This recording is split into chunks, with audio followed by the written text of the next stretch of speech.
स्वागत है। मेरे सामने नया Oppo Reno 13 Pro है और मैं इसका अनबॉक्सिंग करूंगा, साथ ही डिवाइस और इसकी स्पेसिफिकेशंस पर एक त्वरित नज़र डालूंगा। तो सीधे शुरू करते हैं। हमारे पास यहाँ वास्तव में अच्छे छोटे पुल टैब्स हैं, इसीलिए मुझे कुछ भी काटने की ज़रूरत नहीं है। मुझे ये हमेशा देखना अच्छा लगता है और ये भी बीच में फटते नहीं हैं, तो फिर से जैसे एक पॉजिटिव बात है। लीजिए, हो गया। अब यहाँ हमें एक क्विक स्टार्ट गाइड, एक सेफ्टी गाइड और सिम इजेक्ट टूल मिलता है। फिर उसके नीचे हमें खुद फ़ोन मिलता है।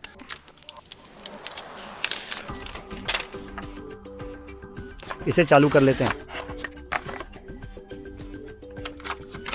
और फिर उसके नीचे हमारे पास टाइप सी से टाइप ए चार्जिंग केबल है और यही सब कुछ है जो हमें बॉक्स में मिलता है और मैं कहूँगा कि इतनी भारी कीमत के लिए बस इतना ही है। तो चलिए इस फ़ोन की कीमत से शुरू करते हैं, जो कि होगी, ठीक है, GSM एरिना, जहाँ से मैं ये सभी महत्वपूर्ण डेटा ले रहा हूँ वो इसे रूबल्स में बता रहा है, जो कि लगभग 46,000 रूबल्स है। लेकिन मैंने पहले ही देख लिया है कि मेरे देश पोलैंड में इसकी वास्तविक कीमत कितनी है और वो लगभग 700 अमेरिकी डॉलर के आसपास है, जो कि एक काफ़ी उचित मूल्य प्रतीत होता है। इसमें टैक्स भी पहले से शामिल है, तो $700 में आपको मिलता है। खैर, देखते हैं कि हमें असल में क्या मिलता है, क्योंकि मैंने अभी तक चेक नहीं किया है। तो चलिए डिस्प्ले से शुरू करते हैं, जो कि 6.8 इंच का है और इसका रेजोल्यूशन 1272 बाय 2800 है और ये एक बहुत ही शानदार डिस्प्ले है। मैं ये बात ज़रूर बताना चाहता हूँ। इसमें बहुत ही पतले बेजल्स हैं और इसके कोने भी गोल हैं।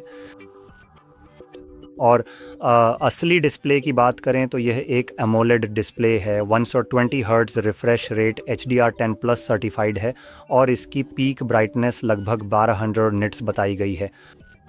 ये सही नहीं लगता, लेकिन फ़िलहाल हम इसे मान लेते हैं। यही GSM एरिना पर लिखा है और हमारे पास लगभग 91% स्क्रीन टू बॉडी रेशियो भी है और यह इन बेहद पतले बेजल्स के साथ वाकई में काफ़ी अच्छा दिखता है। और साथ ही इन बेजल्स को देखकर लगता है कि ये चारों तरफ से एक जैसे और सिमेट्रिकल हैं, जो बहुत अच्छा और आकर्षक लगता है। अब अगर आप इसे पलटकर पीछे देखें तो हमारे पास एक ट्रिपल कैमरा सेटअप है, जिसमें यहाँ एक बहुत ही दिलचस्प फ्लैश डिज़ाइन भी है। तो यहाँ सेंसर 50 मेगापिक्सल का f1.8 aperture 24 millimetre wide lens है। फिर हमारे पास एक और 50 मेगापिक्सल का f2.8 अपर्चर टेलीफोटो है। 8 मेगापिक्सल का अल्ट्रा वाइड है और इन कैमरों से आप 4K में 60 फ्रेम्स तक वीडियो रिकॉर्ड कर सकते हैं। यही चीज़ टेंडर्स 80p पर है, जिसमें 120 फ्रेम्स स्लो मोशन रिकॉर्डिंग मिलती है। और फिर सामने हमारे पास एक और ज़बरदस्त 50 मेगापिक्सल का सेंसर है, जो वाइड है और यह भी 4K 60 फ्रेम्स प्रति सेकंड पर रिकॉर्ड करता है, जो हर लिहाज से काफ़ी अच्छा है। अब आंतरिक हिस्सों की बात करें तो हमारे पास 5800 मिली एम्पियर की बैटरी है, जो इस साइज़ के फ़ोन्स में आमतौर पर मिलने वाली बैटरी से थोड़ी बड़ी है। लेकिन आम तौर पर मैं यहाँ लगभग 6000 mAh की बैटरी की उम्मीद कर रहा था, ख़ासकर जब यह लगभग तय है, बिना जांचे भी कहा जा सकता है, कि इसमें नया सिलिकॉन बेस्ड बैटरी इस्तेमाल की गई है।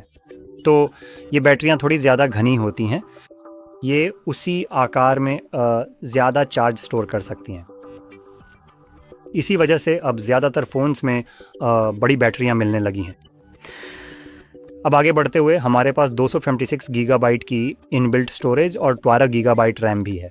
ये बेस वेरिएंट है और आप इसे बढ़ाकर 1 टेराबाइट स्टोरेज और 16 गीगाबाइट रैम तक ले जा सकते हैं और ये सब UFS 3.1 स्टोरेज टाइप है। तो जब आप 4K कैमरा का इस्तेमाल रिकॉर्डिंग या प्लेबैक के लिए करेंगे तो पढ़ने और लिखने की स्पीड के लिए यह काफ़ी मददगार होगा। अब इंटरनल्स की बात को आगे बढ़ाते हुए इसमें एक शक्तिशाली डायमेंसिटी 8350 प्रोसेसर भी है, जो इस डिवाइस को पूरी तरह से पावर देता है। और सच कहूँ तो 700 अमेरिकी डॉलर की कीमत में मैं यहाँ स्नैपड्रैगन जैसा कुछ बेहतर प्रोसेसर उम्मीद करता, पूरी ईमानदारी से कहूँ तो, क्योंकि ये डिवाइस भीड़ में कुछ खास अलग नहीं दिख रहा है।